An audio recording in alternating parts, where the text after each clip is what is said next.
Hello दोस्तों, मैं हूं रंजीत पटेल। आप देख रहे हैं कृषि छात्र चैनल, जहां आपको कृषि से संबंधित सारी जानकारियां मिलती हैं। सभी फसलों की खेती, सभी प्रकार की दवाइयां, सभी प्रकार के कीटों और रोगों से सुरक्षा की जानकारी और साथ ही साथ कृषि छात्रों के पढ़ने के लिए भी वीडियोस चैनल पर उपलब्ध रहते हैं। दोस्तों, आज के इस वीडियो में हम बात करेंगे एक ऐसे सफ़र की जिसने भारत को एक संकट देश से समाधान देश तक पहुंचा दिया। एक ऐसे समय की जब लोग भूखे मर रहे थे, भारत में बहुत बड़ा संकट था, पेट भरने की चुनौती थी। उस समय से भारत आत्मनिर्भर कैसे बना, बात करते हैं। आज से 60 से 70 साल पहले की भारत एक नए देश के रूप में खड़ा हो चुका था, लेकिन पेट भरने की चुनौती सबसे बड़ी थी। 1950 और 1960 का दौर था। बार बार सूखा और बाढ़, अकाल और भुखमरी की समस्या बढ़ रही थी। 1951 में भारत की जनसंख्या लगभग 36 करोड़ के आसपास थी। 1961 तक बढ़कर ये 44 करोड़ के आसपास हो गई, लेकिन अनाज का उत्पादन इसके साथ नहीं बढ़ पाया। 1964-1965 में कुल खाद्यान्न, गेहूं, धान, दाल, सभी फसलों का मिलाकर लगभग 72 मिलियन टन का आंकड़ा था, जबकि जरूरत उससे कहीं ज्यादा थी। बिहार, उत्तर प्रदेश, बंगाल के आसपास लगातार अकाल पड़ रहे थे। लाखों लोग भूख से मर रहे थे। भारत की जीडीपी में कृषि का सबसे बड़ा हिस्सा था, लेकिन किसानों की गरीबी और खाद्यान्न संकट गहराता चला गया। देश को शिप टू माउथ इकोनॉमी कहा जाने लगा, क्योंकि जहाज से अमेरिका से गेहूं आता और सीधे लोगों के मुंह तक पहुंचता था। मतलब हम उस गेहूं को स्टोर नहीं कर पाते थे। 1962 के आसपास भारत चीन से युद्ध लड़ रहा था। उसके तुरंत बाद 1965 का पाकिस्तान युद्ध भी लड़ा। दोनों युद्धों ने रक्षा बजट को बढ़ा दिया। कृषि पर खर्च करने के लिए सरकार के पास पैसे नहीं बचे थे। इसी बीच हमारे प्रधानमंत्री लाल बहादुर शास्त्री ने नारा दिया था, जय जवान जय किसान। लेकिन किसान के पास ना तो बीज अच्छे थे, ना ही खाद और ना ही तकनीक। देश के पास ना तो पैसा था और ना ही पर्याप्त अनाज। इन्हीं हालातों में अमेरिका से मदद ली गई। 1954 में अमेरिका ने शुरू की थी पब्लिक लॉ 480। भारत ने इस योजना के तहत गेहूं का आयात शुरू किया। इस योजना का मतलब था कि अमेरिका अपने सरप्लस गेहूं, मतलब बचे हुए गेहूं और अन्य अनाज, भारत जैसे देशों को बेचता या दान करता था।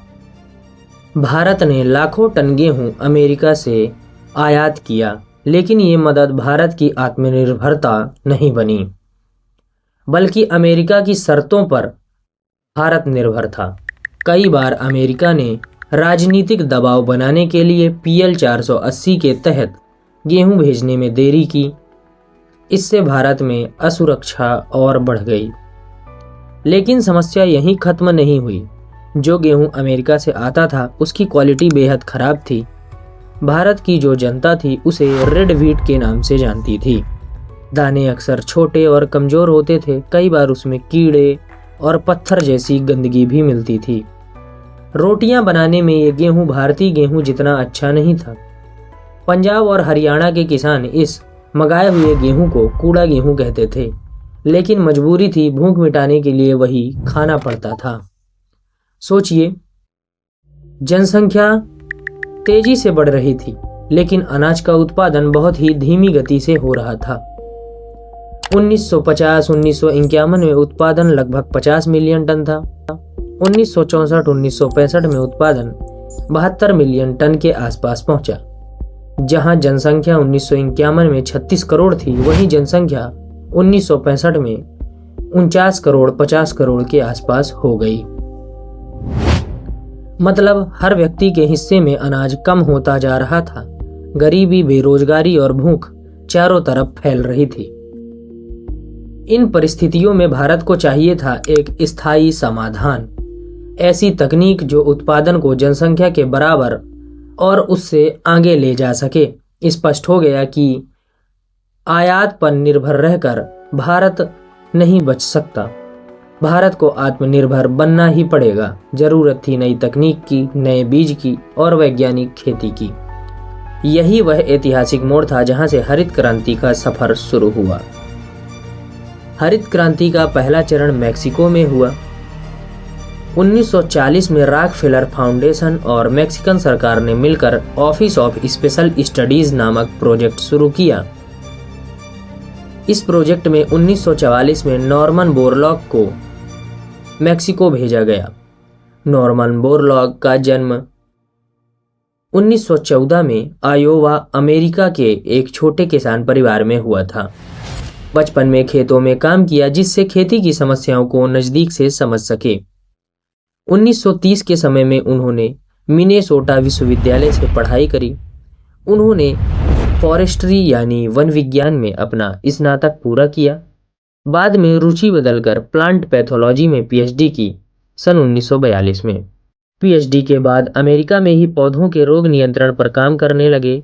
उन्होंने रस्ट रोग से बचाव के लिए गेहूं में रेजिस्टेंस ढूंढने की कोशिश की। इसी दौरान उन्हें ब्रीडिंग और पैथोलॉजी दोनों क्षेत्र का अनुभव मिला। मैक्सिको जाने का अवसर 1944 में रॉकफेलर फाउंडेशन और मैक्सिकन सरकार ने व्हीट इम्प्रूवमेंट प्रोग्राम शुरू किया था, उसमें अवसर दिया। उन्हें वहां गेहूं सुधार परियोजना का प्रमुख वैज्ञानिक बनाकर भेजा गया। मैक्सिको में 1944 के समय में उनका उद्देश्य था मैक्सिको को गेहूं उत्पादन में आत्मनिर्भर बनाना। उस समय मैक्सिको गेहूं आयात पर निर्भर था और रस्ट रोग से बहुत ही ज़्यादा नुकसान होता था। उन्होंने बहुत सारे रिसर्च किए, जैसे कई किस्मों को क्रॉस करके उन्होंने ऐसी वैरायटी बनाई जिनमें रस्ट रोगों के प्रति लड़ने की क्षमता थी।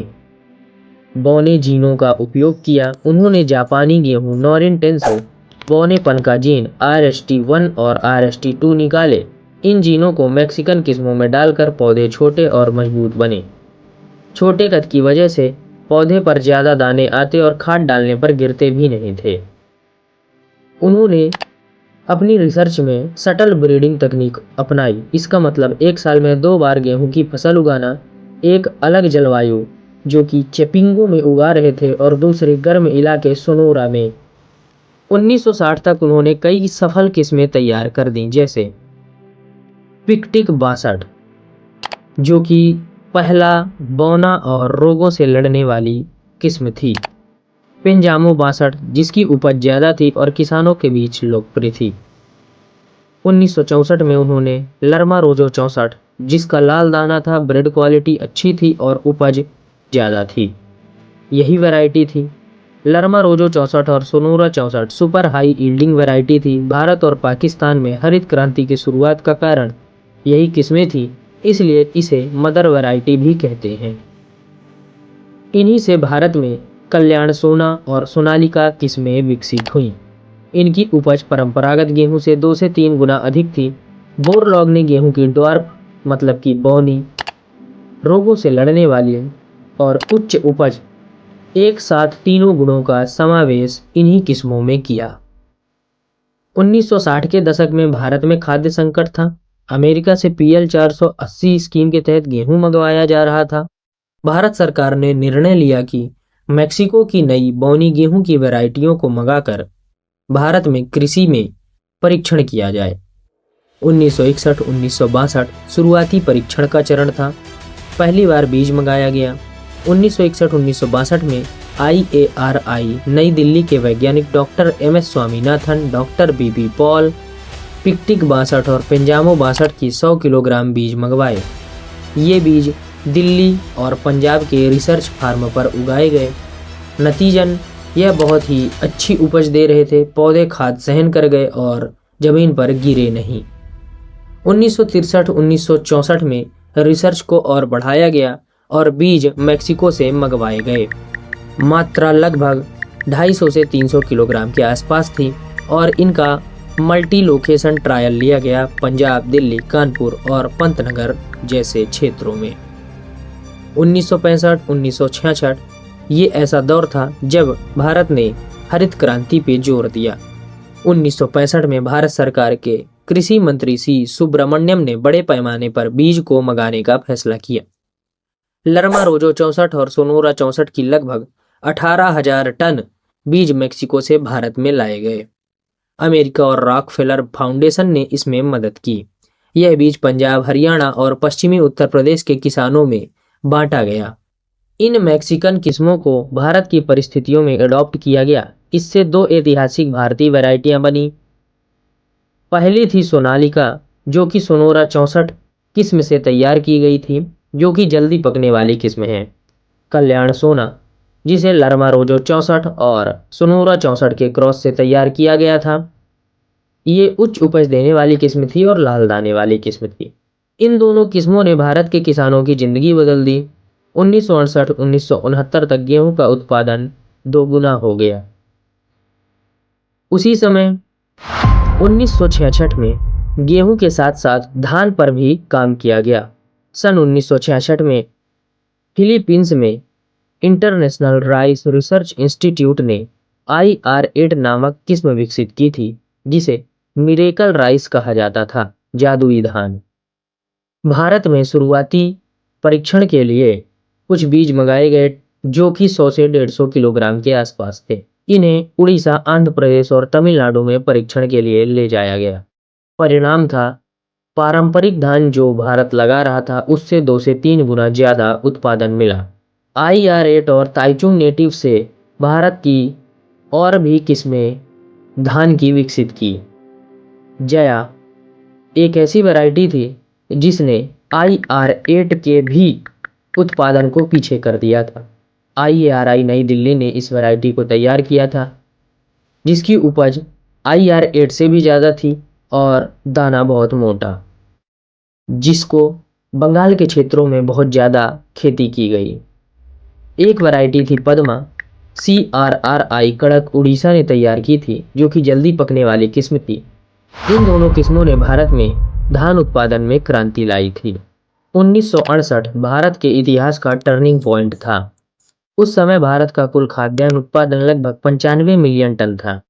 इसमें गेहूं करीब 17 मिलियन टन था। हालांकि यह बढ़ोतरी अच्छी थी, लेकिन देश की बढ़ती आबादी के लिए अभी भी यह उत्पादन काफी नहीं था। 1970-71 में पहली बार भारत ने 100 मिलियन टन खाद्यान्न उत्पादन का आंकड़ा पार किया था। यह वही दौर था जब पंजाब और हरियाणा को भारत का अनाज भंडार कहा जाने लगा। किसानों के खेतों में सोनालिका और केंद्रीय गेहूं की किस्में थीं। धान की IR8, जया, पद्मा जैसी किस्में लहरा रही थी। यह वह समय था जब भारत ने दुनिया को संदेश दिया कि वह अब भूख और अकाल का देश नहीं, बल्कि आत्मनिर्भर कृषि वाला देश है। बात करते हैं 2025 आज के वर्तमान समय में हरित क्रांति की कहानी। जहां 1968 में भारत का कुल खाद्यान्न उत्पादन लगभग 95 मिलियन टन था, 1970-71 में 100 मिलियन टन पार किया। आज के समय में ये उत्पादन लगभग 330 मिलियन टन हो चुका है। गेहूं और चावल का रिकॉर्ड उत्पादन है। भारत दुनिया का प्रमुख अनाज उत्पादक देश बन चुका है। हाई यील्डिंग वैरायटियों ने जगह ले ली है। क्लाइमेट रेजिलेंट बीजों का उपयोग बढ़ गया है। डिजिटल खेती, कृषि ऐप्स, मौसम पूर्वानुमान और मशीनीकरण हो चुका है। पंजाब, हरियाणा और पश्चिमी यूपी की फसलें अब भी सबसे ज़्यादा उपज देती हैं। पूर्वी भारत और अन्य पिछड़े राज्यों में भी धीरे धीरे उत्पादन बढ़ रहा है। किसान पहले से अधिक समृद्ध हुए हैं। ग्रामीण क्षेत्रों में रोजगार, शिक्षा और सड़क जैसी बुनियादी सुविधाएं बढ़ा दी गई हैं। महिलाओं की भागीदारी भी कृषि में बढ़ रही है। नुकसान और चुनौतियां भी कुछ हैं, जैसे भूजल स्तर गिर रहा है, जल संकट बढ़ रहा है, मोनोक्रॉपिंग को बढ़ावा मिल रहा है, गेहूं और धान की ही खेती हो रही है। इससे पर्यावरणीय दबाव, कीट और रोग बढ़ रहे हैं। दलहन, तिलहन और मोटे अनाज अभी भी आयात पर निर्भरता बनी हुई है। छोटे और सीमांत किसान अभी भी आर्थिक दबाव में हैं। रासायनिक उर्वरक और कीटनाशकों का अधिक उपयोग मिट्टी और पानी को नुकसान पहुंचा रहा है। जलवायु परिवर्तन के कारण भविष्य में उपज अस्थिर होने की आशंका है। अब नई तकनीक, प्राकृतिक खेती, ऑर्गेनिक खेती को बढ़ावा मिल रहा है। सरकार और वैज्ञानिक लगातार प्रयास कर रहे हैं कि पर्यावरणीय खेती हो, केंद्रित मॉडल पर काम कर रहे हैं। लक्ष्य है कि उत्पादन बढ़ाने के साथ साथ पर्यावरण सुरक्षित रहे और सतत खेती सुनिश्चित की जाए। दोस्तों, यदि आपको दी गई जानकारी अच्छी लगे तो अपने दोस्तों और किसान भाइयों के साथ शेयर करें ताकि उन्हें भी हरित क्रांति के बारे में जानकारी मिले। वीडियो को लाइक करें, चैनल को सब्सक्राइब कर लें ताकि आपको और भी कृषि से जुड़े हुए जानकारी के वीडियो प्राप्त होते रहें। जय हिंद, जय कृषि।